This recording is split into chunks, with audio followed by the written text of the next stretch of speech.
Bonjour mes amis, bonjour à tous.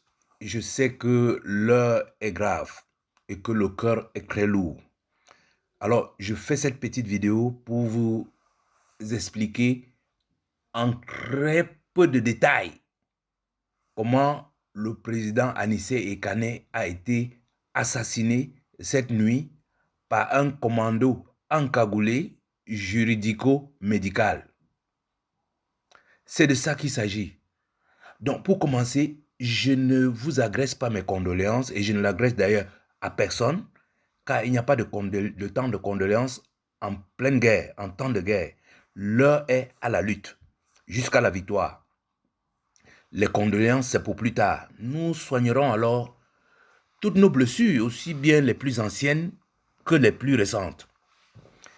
Mes amis, à l'heure où ces barbares sont en train de sabrer le champagne pour célébrer l'assassinat de l'un de nos plus grands généraux de la lutte de notre indépendance, je voudrais attirer votre attention sur la machine médiatique des crèves-la-faim que nous appelons journalistes dans notre pays, qui ont développé toute une communication autour pour masquer en réalité un assassinat avec préméditation planifiée depuis plus de 50 ans. C'est pour ça que j'appelle le président Anissé Ekane Monsieur 50 ans. Car ça fait 50 ans qu'il cherche à l'assassiner. Il est donc faux, comme le disent les journalistes partout, de dire Ekani est mort, Ekani est décédé. Ce n'est pas de ça qu'il s'agit. Le président Anissé Ekane a été assassiné. Mes chers amis, prenons un peu le dictionnaire et regardons. Être décédé ou mort est un terme général désignant la mort. Tandis que être assassiné décrit une mort causée par un homicide volontaire et prémédité. La principale différence entre être mort et être assassiné est que décédé n'implique pas la cause de la mort, qui peut être naturelle, accidentelle ou criminelle, alors que être assassiné est une qualification juridique précise d'un crime impliquant une intention de tuer et une préparation préalable. Alors, je vous pose la question, le président Anissé Ekane est mort ou bien le président Anissé Ekane a été assassiné? La réponse est claire. Le président Anissé Ekane a été assassiné. Car il y a une intention de tuer. Rien que le fait d'avoir imaginé de l'arrêter, c'était déjà l'intention de le tuer. Le fait de l'arrêter, c'était déjà l'intention de le tuer. On connaît qu'il est malade. Mais il y a des journalistes qui viennent nous raconter le président Anissé Ekane a été arrêté parce qu'il a prononcé un résultat différent de ce qu'avait prononcé le Conseil constitutionnel. Mais bougre de Dieu, on l'a arrêté quand? On l'a arrêté avant que le Conseil constitutionnel ne proclame les résultats. Mais quels sont ces journalistes criminels? Paul Biya, vous appelez souvent les apprentis sorciers, mais ça ne va pas. Vous ne pouvez pas dire qu'il a prononcé les résultats concrets à ce qu'a prononcé le Conseil constitutionnel, alors qu'on l'a arrêté avant. Et après tout, il est libre de dire ce qu'il veut. Les gens du RDPC disent bien qu'ils ont gagné. Est-ce qu'on les arrête pour ça? Donc c'est un crime avec préméditation. Et c'est préparé depuis de longues dates.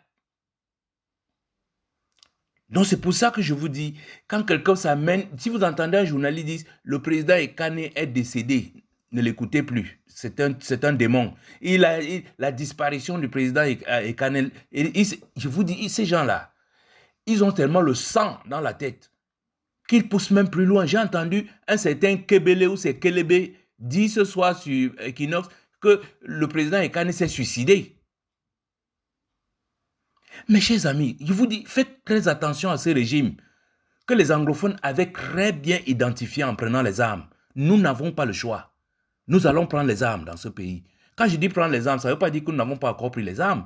Nous avons pris les armes de la parole, les armes juridiques, les armes même démocratiques. Mais ces gens n'écoutent rien. Nous prenons les vraies armes. Il faut le dire pour passer. Donc, je disais que si vous entendez un journaliste dire le président Anissé Ekane est mort, il est décédé, il a disparu, il s'est suicidé, ne vous en faites pas. Ce sont nos ennemis. Nous les traiterons en temps prévu. Mais les journalistes qui vont vous dire il a été asphyxié, il a été étranglé, il a été empoisonné, c'est ceux-là qui sont dans la vérité. Car la vérité, c'est que le président Anissé Ekane a été assassiné. Mes chers amis, dans ce monde où nous vivons, vous avez tous vu ce qui s'est passé aux États-Unis avec un certain John Floyd, ou Pink Floyd, ou George Floyd, sur qui un policier blanc avait mis le genou sur le cou pendant plusieurs minutes et il en était mort. Et il criait « I can't breathe », je ne peux pas respirer. Ce n'était que quelques heures, mais le monde entier s'est ému. Tous nos grandes stars là ont crié, ils ont écrit sur leur maillot, comment ils appelaient ça, George Floyd, je suis George Floyd. Mais mes amis, le président Anissé Ekane n'est pas un black. Ça fait 38 jours que le président Ekane avec ses avocats crie, je ne peux pas respirer. Ils connaissent la maladie qu'a le président Anissé Ekane. 38 jours à gémir. Je ne peux pas respirer. I can't breathe. Et vous avez des ministres de la Défense, ministres qui viennent nous dire qu'ils vont ouvrir une enquête. Une enquête sur quoi?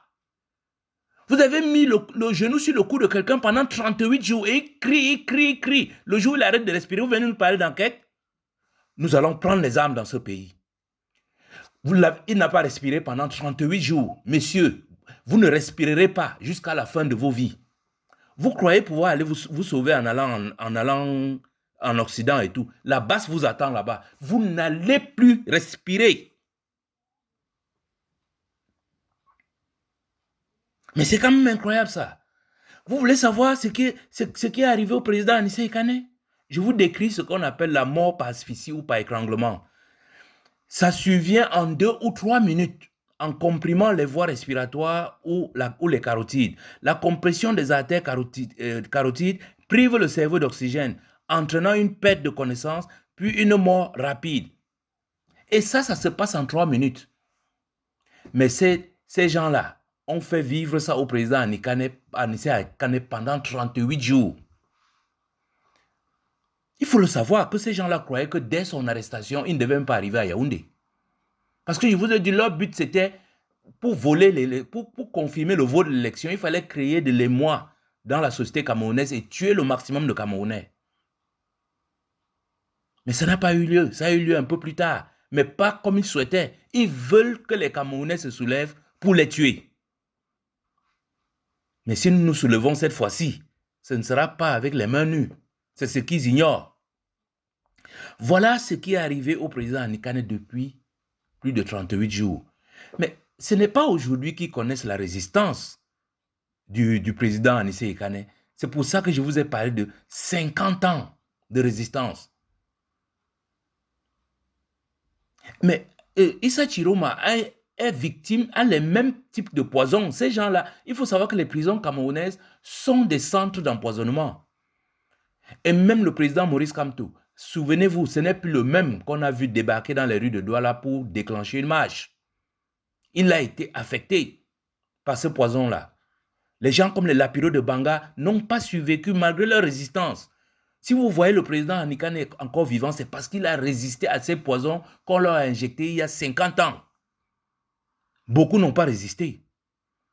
Et d'ailleurs, en 2018, les gens comme Eric Kingé, comment on l'appelle encore, Penda Koka, ils n'ont même pas tenu 3 mois. Ils sont partis. Donc je vous le dis, les prisons camerounaises sont des centres d'empoisonnement. Et c'est ce que je disais il y a quelques jours à Papa Charles Sow, qui pleurait son ami alors qu'il était encore vivant en disant qu'il supplie ces gens-là. Papa Sow, je vous ai dit, ne les suppliez pas. On n'attend rien de ces gens-là. La seule chose que nous avons à faire à ces gens-là, c'est de les combattre. C'est de les combattre. Il n'y a pas d'autre solution. Alors vous allez me dire, mais qu'est-ce qui a donc poussé cette équipe encagoulé juridico-médical parce que tous ces gens-là qui ont toujours intervenu auprès du président Anissé Kane arrivent toujours encagoulés. Parce que c'est cette milice qui sévit dans notre pays qui a agi. Vous allez me dire, mais pourquoi ils ont choisi ce moment? Mais parce que je vous le dis, depuis 50 ans, ils pensent que ce poison va tuer Anissé Kane. Ça n'a pas eu lieu. Et ils se sont dit, depuis qu'ils l'ont arrêté, je crois que c'était le 24 octobre, que mais il ne va pas atteindre le 25 ou le 26. Mais il était toujours là. Et ils se sont dit, tiens, il y a ces histoires de football qui est en train d'animer la société camerounaise. C'est le meilleur moment. C'est pour ça qu'on l'a sorti hier nuit, l'assassiné. Ah, ils ont remis les appareils. Les appareils qu'ils ont remis, c'était déjà un signe. Tous les médecins, je crois qu'il faut, vous pouvez aller suivre, comment on appelle ça? Il y a une vidéo du professeur Aimé Boni qui a bien expliqué que cette machine qu'on a rendue, c'était déjà quelque chose truffé de poison. Donc le président Anissé Kane, quand je dis monsieur 50 ans, ça fait 50 ans qu'il résiste au poison. C'est pour ça qu'ils sont passés au moyen fort. On l'a assassiné, après on est venu déposer dans cette histoire qu'ils appellent centre médicaux, quoi, là, je ne sais plus quoi. Mais non, mes chers amis, le président Anissé Kane a été assassiné. Et il n'y a pas d'illusion à se faire par rapport à ça. Et c'est pour ça que je vous ai dit, ce n'est pas le moment des condoléances. On pose nos corps à côté et on continue le combat. Le moment viendra pour ces grands deuils-là. Pour l'instant, nous sommes au combat. Et je dis, le président Issa Chiroma Bakari avait dit, à partir du moment où le délai a expiré, si on l'avait libéré, s'ils avaient écouté le président Issa Chiroma Bakari, on aurait libéré le président Anissé Kane. La diaspora qui ont beaucoup de moyens, là, on l'aurait même invité là-bas et prendre soin de lui. Mais ils n'ont pas respecté l'ultimatum. Nous sommes en légitime défense. Et en légitime défense, tous les moyens sont bons. Monsieur, comment on l'appelle, monsieur Sadi, si vous dites que c'est un Tangandji qui a tué Anissé, livrez-nous à Tangandji. Sinon, vous devenez tous nos cibles. C'est de ça qu'il s'agit. Nous sommes en légitime défense. Et en légitime défense, tous les moyens sont bons. Tous les moyens, parce que c'est une question de vie ou de mort. La preuve.